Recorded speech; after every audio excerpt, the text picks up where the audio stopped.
Welcome back to another video, guys. Today we're going to do a custom controller for Dominik Mysterio. It's going to be a cool video, so stay tuned.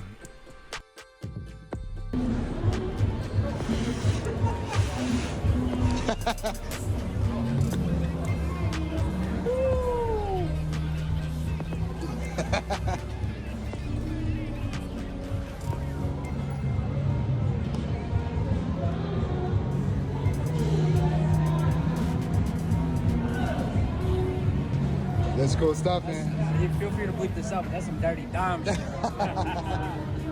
Appreciate it. I'm just gonna. So I'm like slowly setting it all up. Okay. Oh, anything else you want custom done? Everything and anything. I know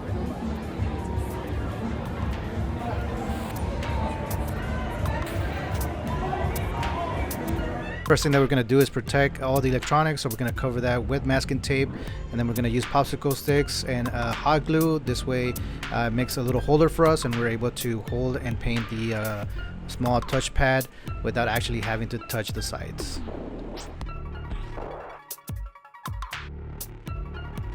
Let's prep the plastic. I'm going to sand everything with 220 and follow it up with this green Scotch-Brite to try to get some of those rough edges. And I'm going to come back and clean with alcohol and get ready to prime. And just so you're aware, while we're continuing on this project, we are actually painting two different controllers, so you may see different graphics for each of those controllers. This first set of vinyl was too small. I didn't like it. I had to recut it again, but just so you're aware of how I cut my things in bulk.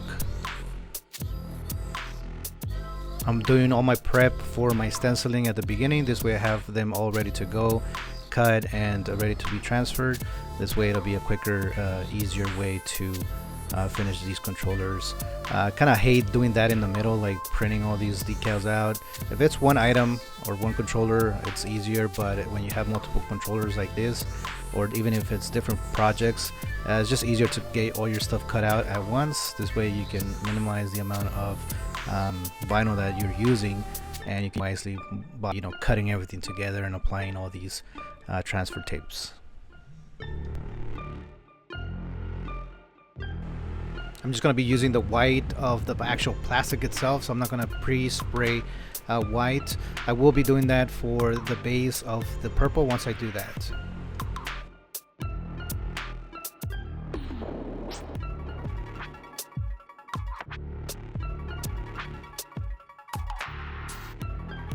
Alright, let's go ahead and lay down the background. I'm going to spray some white to give it a nice white base for that purple to really stand out. So I have two different touch pads. I'm going to use two different processes. On one, it's going to be fairly simple. I'm just going to spray the background and then apply white decal and then clear it. The other one, I want the text to have more color and more kind of like faded edges. So what I'm going to do is going to paint what's consider the background and then apply a decal over it to protect what I've already painted, and then spraying the background, which is just completely black. So those are the two processes we're going to be doing for these controllers.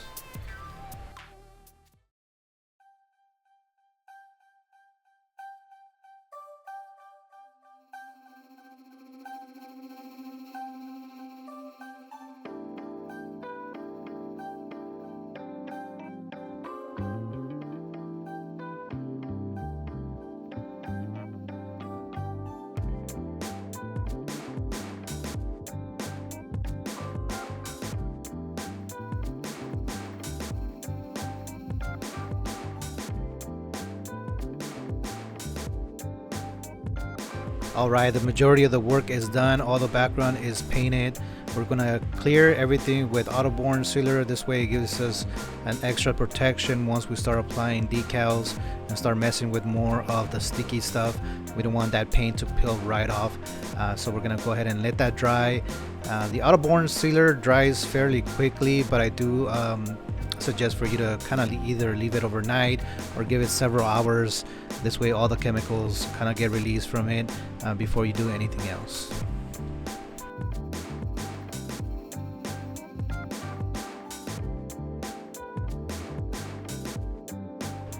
The pattern for this bandana design was too small for us to be able to apply it to the controller, and for my machine to cut the actual design out of the vinyl, we had to increase the size of the graphic and make it a little bit bolder.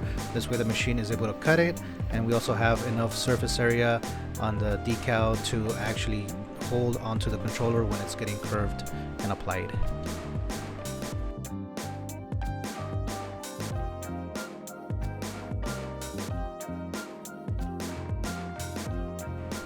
I am going to bury the entire thing in clear, so I want to make sure that the edges of that vinyl kind of get wrapped around the corners.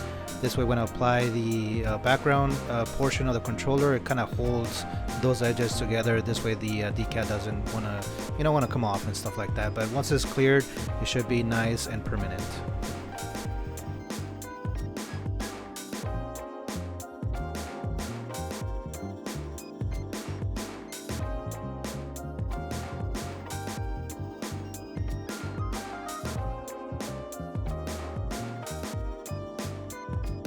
I had previously cut this portion out already, but I noticed that once I checked and inspected the vinyl, it was cut a little bit on one of the letters, so I went ahead and cut it again.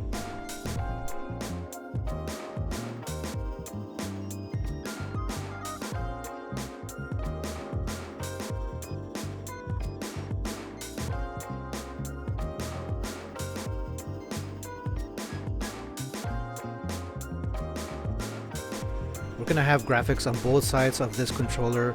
They're gonna be identical, just kind of flipped. I'm using the same white of the plastic itself, so I'm using this stencil, going to position the graphic accordingly and try to get it as even as possible using just a regular piece of masking tape.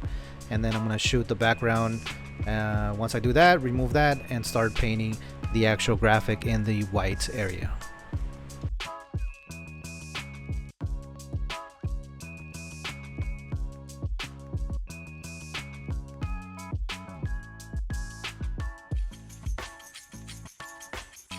Guys, let me know what you guys think of these two projects in the comments below. Don't forget to subscribe and hit that notification bell if you guys are into any of these projects, or if you want to do something yourself. If you're an artist out there and are doing something similar or want to collab, let me know. I want to go ahead and shoot some videos with you as well. On this one particular project, I am using the proper stenciling material, which is Frisket material. It's kind of like a vinyl decal as well, not too tacky. It's a little clear, this way you're able to see underneath where you're applying your material to, and it doesn't peel off the pre-painted paint that's already on the controller.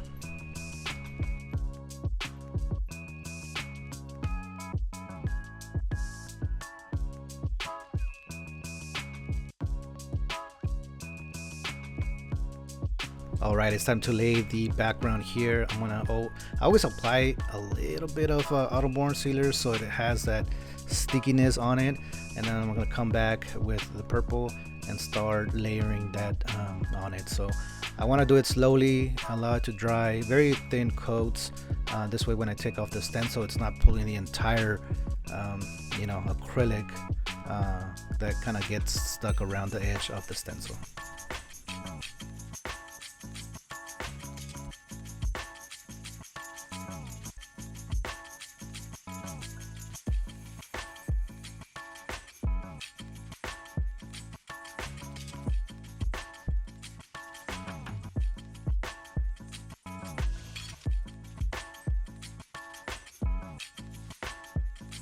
Like I said before, I'm trying to keep it interesting. I'm not doing just solid purple. I'm gonna give it some different shades of purple. This way it's more interesting to look at.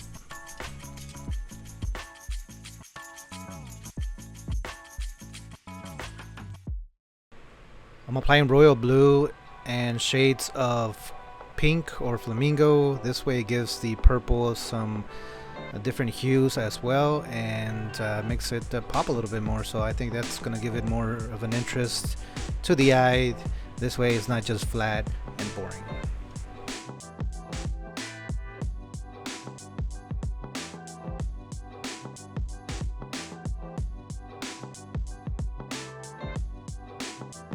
Alright, the front of the controller is done. We're gonna go back onto the touchpad and spray the background, which is black.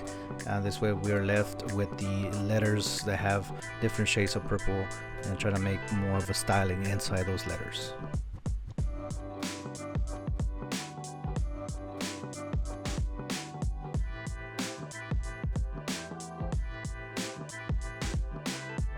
Having a plan and knowing which process you're going to use for each individual piece is key to making your project go a little bit quicker, and makes it a little bit easier as well. So keep that in mind whenever you're starting a project. What are you going to do? What are you going to mask? How are you going to apply certain graphics? Are they going to be stenciled in? Are they going to be vinyled in and then later on covered with clear coat? Just things like that in general will help you will ensure that your project gets done fairly quickly and without any hesitation, and you get to enjoy the actual process as well. This way you're not getting mad that something didn't work out and stuff like that. So just keep that in mind. Alright, let's go back to the front of the controller. We're going to paint with a brush the graphic on there. It's like a vulture of some sort, a skeleton vulture, and it's the same on both sides. I'm gonna go ahead and just kind of sketch it out, like freestyle it on there, and hopefully that goes good. So I always like to, whenever something looks kind of sketchy on the reference picture, I always try to just do it freehand. It comes out better. If it's too complex, I'll try to do a small little wire frame with a stencil and then just going back and putting the styling on it as well. So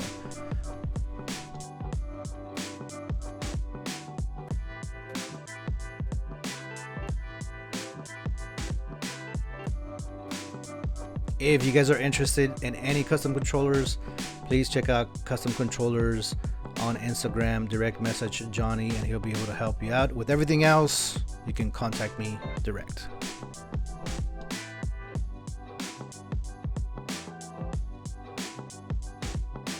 The most challenging part about all these controllers is making sure that the acrylic paint sticks to the plastic, number one, and number two is applying all these graphics, like really complex graphics, on real sharp turns.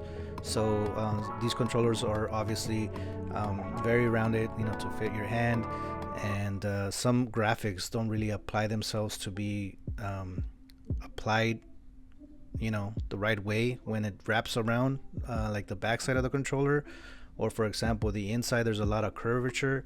That's when it kind of gets hard for us to be able to paint that. But everything else we should be okay as far as graphics and stuff like that. We try to enlarge as much as we can. This way it has more of an impact and it's easier for us to paint as well.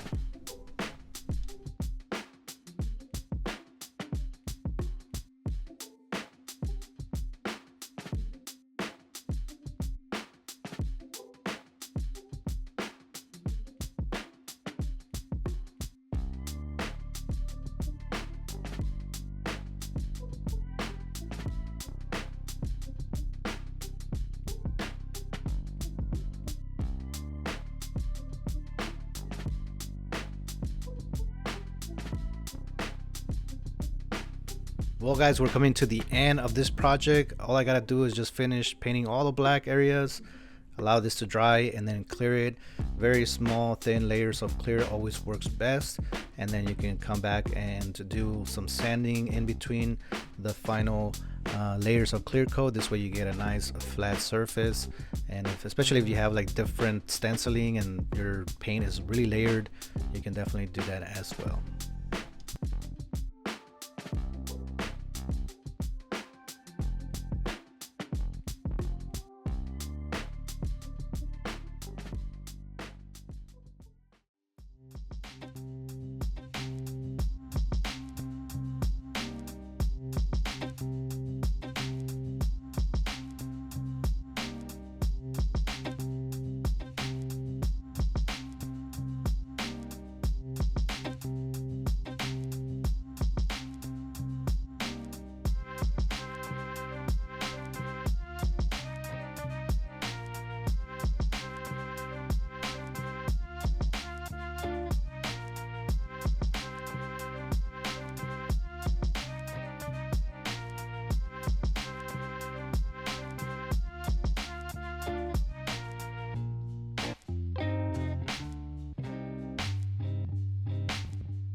guys, my name is Ernie and I customize just about anything from promotional products to one-off gifts like the ones that we worked on today.